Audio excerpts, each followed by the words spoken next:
Okay, I'll admit, I am not a fan of Bakugan, but I am a fan of good video games. So if Bakugan Champions of Vestroia succeeds in being good, then it wouldn't matter how much I knew about the franchise, would it?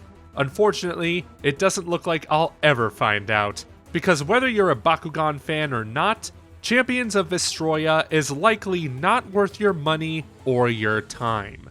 If you're unfamiliar with Bakugan, I'll explain what it is briefly. Basically, in this world, creatures named Bakugan fall from outer space in the hopes that children will find them, adopt them, and make them some hardcore brawlers. It's a premise similar to the likes of Pokemon, except all these monsters are huge, and the kids just hang out at school, in the park, and in the city, brawling them to pass the time. I can't imagine how much it would stink to walk back to your car only to see two children having a Bakugan brawl next to your ride. Insurance rates must be crazy in this world. Anyway, Champions of Vestroia has you play as a child who's just gotten into Bakugan brawling after they found one in the woods nearby. As they learn how to become a better brawler, strange earthquakes occur in their city. So like any other child without adult supervision, they and their friends decide to go on a quest to solve the mystery, where they will run into shady characters, company conspiracies, and lots of Bakugan brawls. Truth be told, the story is about as unremarkable as they come, only there to give the players some motivation to continue playing. The so-called cutscenes don't do it any favors either, with them playing out in text only while the characters are displayed as simple images. Even if they had animated the cutscenes, the story still would have underwhelmed. The writers had an interesting angle with good potential, but they squandered it with a predictable plot and one-note characters with personalities out of an early morning kids show. A mediocre story is always a bummer, but good gameplay can make up for it. Brawling is what this game is all about, but it doesn't work in a traditional turn-based fashion. Brawls are initiated by going up to a person and accepting their invitation to brawl. There you can see what Bakugan they have equipped and adjust your loadout if need be. Then you and your opponent are warped onto the battlefield with your Bakugan in sight, and your job is to run around the field, pick up energy cells called Baku Cores, and throw them to your Bakugan. These Baku Cores will power their abilities, allowing them to attack the opposition or give themselves buffs like blocking, dodging, and healing. Each Bakugan has their own elemental attributes, those being Aquos, Ventus, Chaos, Pyrus, and Darkus. Naturally, some attributes have better resistance against certain others, so that means if you're going to fight against a Pyrus Bakugan, you're going to want to equip a Ventus attributed Bakugan, as they will resist Pyrus attacks the best. And when your Bakugan evolves, you'll then get the option to pick up orange Baku Cores that help them resist certain attacks even more. This brawling system may sound unique and interesting on paper, but in execution, it is anything but. I cannot emphasize enough just how mind-numbingly tedious the battles are in this game.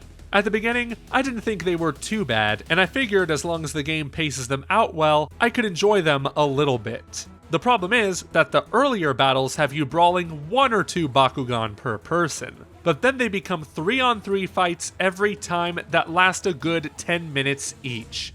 10 minutes of running around a patch of land, throwing Baku Cores at your Bakugan, stopping to watch one of them use their attacks, rinse and repeat. Now imagine doing 5 of these battles in a row. There was a segment where I had to do that, and what made matters worse was that the game made me think I was done battling until it introduced another player and another surprise battle after that. I just wanted it to end.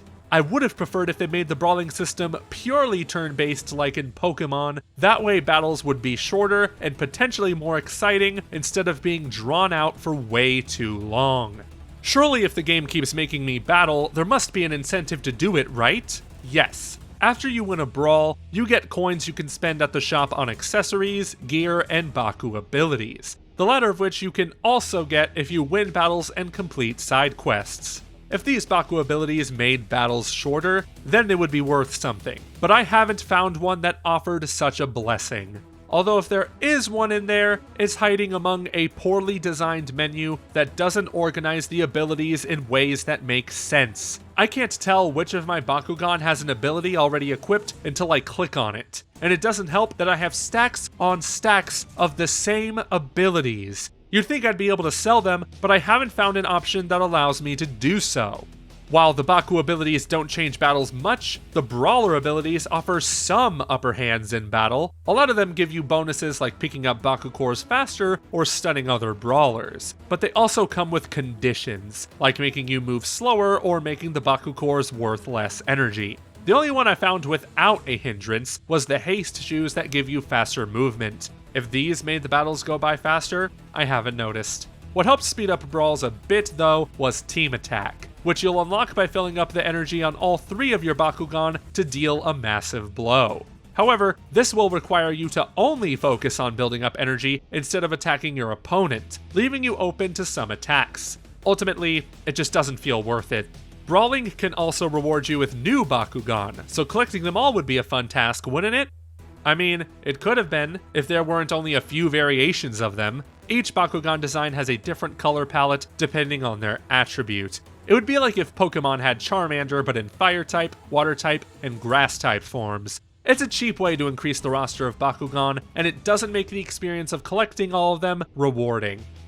If you want to brawl with friends or strangers, you can take the battles online as well, and from what I've played, it's more of the same and worse. The game doesn't scale your Bakugan, so you could be a level 12 fighting level 20 Bakugan, and that is a battle you will never win, especially if they focus on using team attack, which can destroy you in one hit. With no built-in voice chat and no changes to the battle formula, the online component of Bakugan feels meaningless, and it doesn't make the game any better or necessarily worse, it's just there. Back to the story mode, when I needed a break from battling, which was often, I wandered around the game's many dull environments, with NPCs offering the strangest side quests. It was rare for me to find a side quest that involved brawling, thank goodness, though I found plenty that required me to pick up soccer balls in the schoolyard, play tag with some kids, and hang up posters around the city, which I haven't yet finished because the game won't let me hang up a poster in the final spot. It gives me no button prompt to do so, even though it's marked on the map that that is where I put it, and now it's just sitting there in my quest log, incomplete. Even if that side quest did work, that wouldn't change just how mundane the rest of them are. I have never seen a game filled with as many literal fetch quests as this one. It also doesn't help these quests when the world isn't compelling enough to even look at. I wasn't expecting a technical showcase, but I was hoping the graphical presentation would stand out in some way. Instead, it is the definition of generic, with character designs looking as bland and forgettable as the environments they live in. And the presentation only gets worse in battle, when the frame rate dips during certain animations, and the Bakugan sound like actual humans doing their best monster impressions. What'll really get your blood pumping though is the music, with songs that are about 60 seconds long and play on a continuous loop. Look, if I'm going to be suffering through 10-minute battles, could you at least give me some good music to listen to? In the end, the biggest problem with Champions of Vestroia is that it all feels meaningless. I am not compelled to complete side quests, nor am I compelled to complete story quests, because the main hook with this game, that being the brawling, is not fun at all. The further I got in this story, the less I looked forward to brawling, which is not a good look when that's the entire point of playing it. After all, why should I be excited when I win Baku coins or acquire a new Bakugan when they contribute to the most slow, redundant, and painful battle system I have ever seen in a video game? Admittedly, I tried to give this game some leeway considering it's an experience targeted towards young children, but you know what other games are targeted towards young children? Super Mario Odyssey, Luigi's Mansion 3, and of course, Pokemon Sword and Shield. Heck, the Nintendo Switch has so many other, better games worth buying for your child at a better value. It's interesting because Bakugan is not the most broken game I've ever played, and it functions quite well, but brawling is egregious, and it takes up 90% of your playtime. And even when you're not brawling, you're walking around flat, lifeless environments talking to NPCs that all have the charisma of a potato chip. A lightly salted one at that. It's clear that no passion went into this project, and to put a $50 price tag on it is just insulting. I played about 6 to 7 hours of the game, and I assure you, I would have stopped playing much sooner had I not been assigned to review it. As you've guessed by now, I strongly disliked Bakugan Champions of Vestroia, and I cannot in good conscience recommend it to anybody. If you're looking for a great Switch game to give to your kids this holiday season, get Pokemon Sword and Shield instead, or even Let's Go Pikachu and Eevee. But anyway, thank you so much for watching our review of Bakugan Champions of Vestroia, which I imagine is the most important thing you'll watch today. If you've played the game, what do you think of it so far? Do you agree with our assessment? Let us know in the comment section down below, and subscribe to GameXplain for more reviews like this one. Until next time, bye!